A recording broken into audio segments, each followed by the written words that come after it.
Ustadz Felix Siau. Buktikan Tuhan ada. Jadi sering main game, lalu kemudian pikiran nakal dan logis pada agamaku yang pada saat itu. Lalu kemudian aku pikir, kayaknya Tuhan gak ada deh. Tuhan cuma, mohon maaf ya, waktu itu aku ya namanya juga masih kecil ya, omong kosong. Tuhan cuma omong kosong doang, cuma untuk ngendaliin orang-orang. Gimana cara kamu ngendaliin orang-orang dengan semacam kayak ya cerita-cerita yang gak jelas, gak ada buktinya. Ya aku merasa bahwasanya sains lebih jelas dan seterusnya. Tuhan mungkin cuma kayak AI doang waktu itu. Waktu itu ada loh memang penjelasannya begitu. Nah akhirnya aku pikir ya udah aku ateis aja.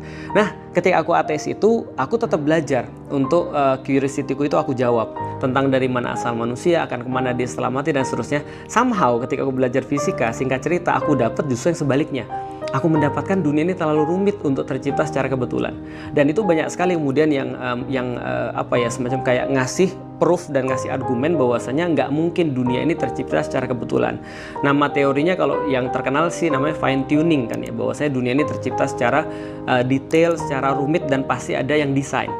Misalnya contoh salah satu argumen itu dibuat sama Roger Penrose ya, profesor matematik. Dia bilang bahwasanya probabilitas alam semesta tercipta secara kebetulan itu adalah 1/10 pangkat 10 pangkat 1, 2, 3.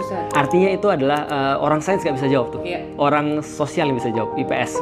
Artinya adalah more than impossible. Artinya aku dapat di situ, oke, aku naik kelas dari ateis menjadi agnostik. Aku dari nggak percaya Tuhan menjadi percaya Tuhan, tapi aku tetap ngomong bahwasanya agama itu bullshit. Kenapa? Karena kayak banyak nggak masuk akal nggak sih? Aku bilang gitu. Terus kemudian justru kita lihat banyak problem juga dari agama kan gitu. Ya setidaknya penglihatanku di zaman itu yang tinggal di Palembang yang banyak orang-orang, aku lihat dominan Muslim bermasalah kan gitu kan ya.